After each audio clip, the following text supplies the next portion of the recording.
Hi folks, John Dunn here, RPG freelancer, publisher behind Melia. I'm up here with Mikey today at Immortals. What is up, John? How's it going? I'm having a ball. How about you, man? I'm having a ball too.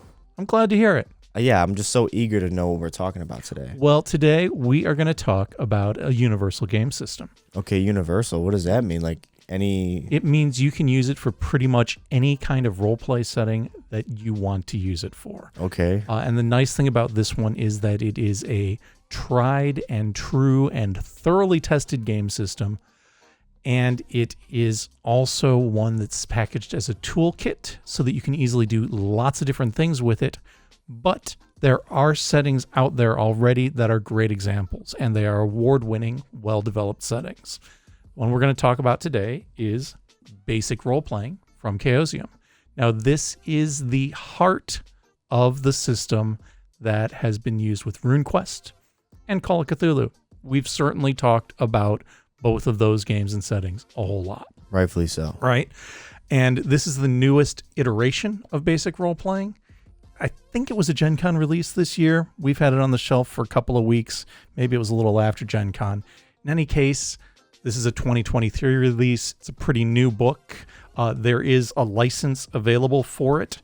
They're releasing this under the ORC license. ORC? ORC, yes. O-R-K or O-R-C? I mean, it's O-R-C. It brings to mind fantasy visuals, right? I would say but so. It stands for Open RPG Creative License. I like that. I don't think it's quite completely finalized yet, but that's the name. There is preliminary text out there of it. There's links to it for where that final version will be. But the gist of it is that just like people have been able to publish for 5e, they will be able to publish for basic role playing using that license, if not immediately, in the fairly near future. This version of it was done by Jason Durrell and Steve Perrin. Steve Perrin, both of these guys are industry vets. Steve Perrin, one of his earliest credits was in the first edition of Call of Cthulhu. There have been, I think, around a dozen different iterations of basic role-playing. This is certainly the newest, and I think really one of the most comprehensive. In fact, we did talk about a product that came from one of the earlier ones not that long ago when we talked about Dragonbane. Yeah. If you remember, that was part of the Worlds of Wonder, kind of spun off of the Worlds of Wonder box set, which was one of the first iterations of basic role-playing. Okay, yeah. Walking through the book, and this is a full-color volume. It's got lots of cool art in it. The text is nicely organized. It's a pretty layout. It's a really well put together book. And like I did mention, it is a toolkit. So it gives you lots of options. For any given campaign, you're probably not going to use everything in it.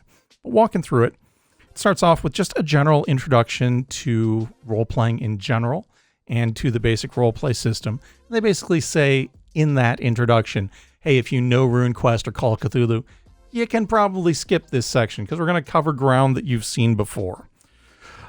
Moving on from there, it gets right into characters, and the character section opens up talking about power levels because this is a game that you can use for different levels of powered campaigns, right? You can do just normal humans on the street. You can do something a little more heroic than that. You can do, an epic style campaign like a veteran Dungeons and Dragons type campaign.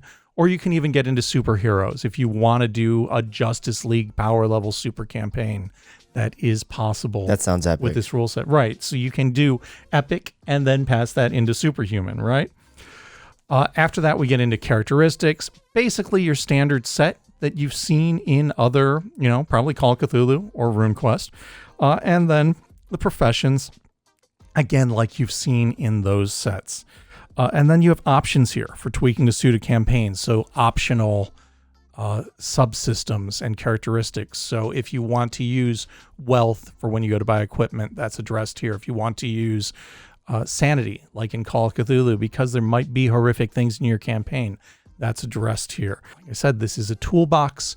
So even at the very basic level of setting up characters, you have to pick and choose which components are going to be a good fit for the campaign that you're running. You're probably not going to use all of them every time you run a campaign, but you are going to be able to use some of them to tweak that campaign so that the rules tie into what you're trying to do with the setting you're developing. After characters, we get into skills, just a solid chapter of different skills with explanations. And again, it's clear that what skills you're going to use are going to change based on the settings. So, if you're doing a primitive Stone Age campaign, you probably don't need a computer use skill, right? Yeah, you probably don't need like a Nova Blaster. Exactly. You don't need need to shoot lasers. Not necessary, unless, you are a time traveling.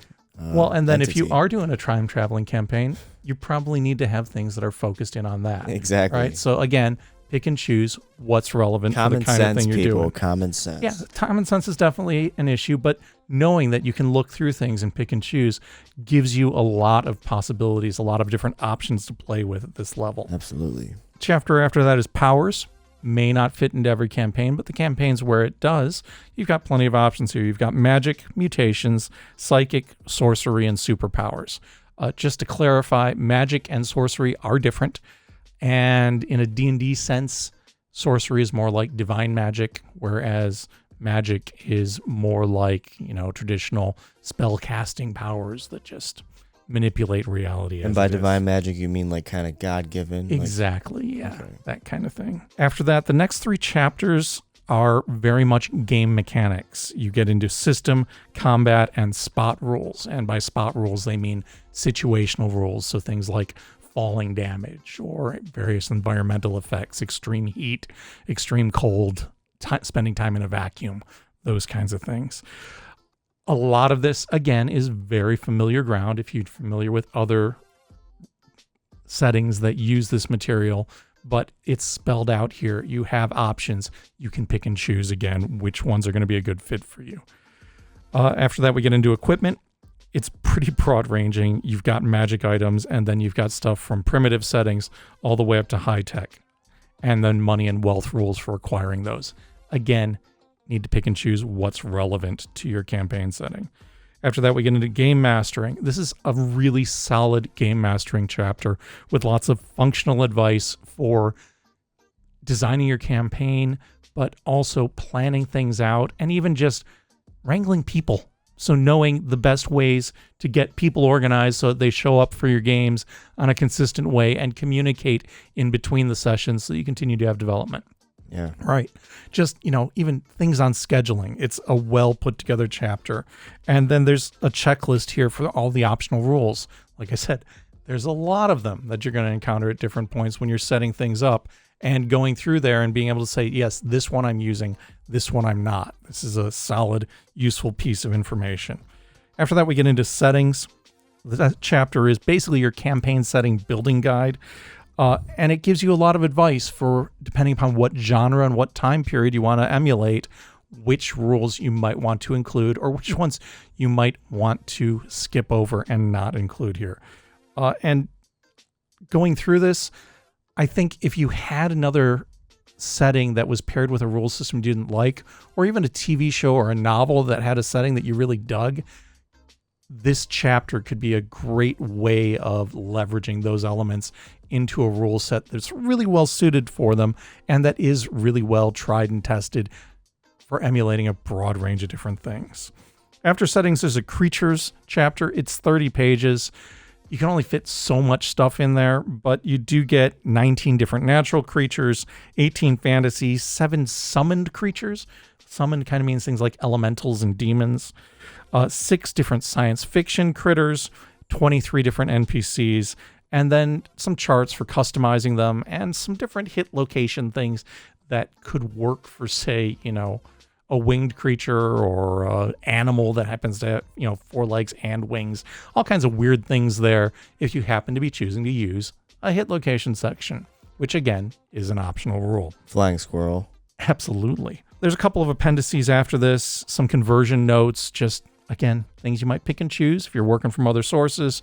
A bibliography, which is really useful if you want to go back and look at how some of these different systems have been implemented in other games in the past. And then a fairly comprehensive index. It's 256 pages. It is a hardcover book. It is a full color book. It's a really solid toolkit if you want to set up your own campaign setting and use the same system that's been in usage for years with Call of Cthulhu and RuneQuest, and various other systems as well. This is published by Chaosium. It's $50.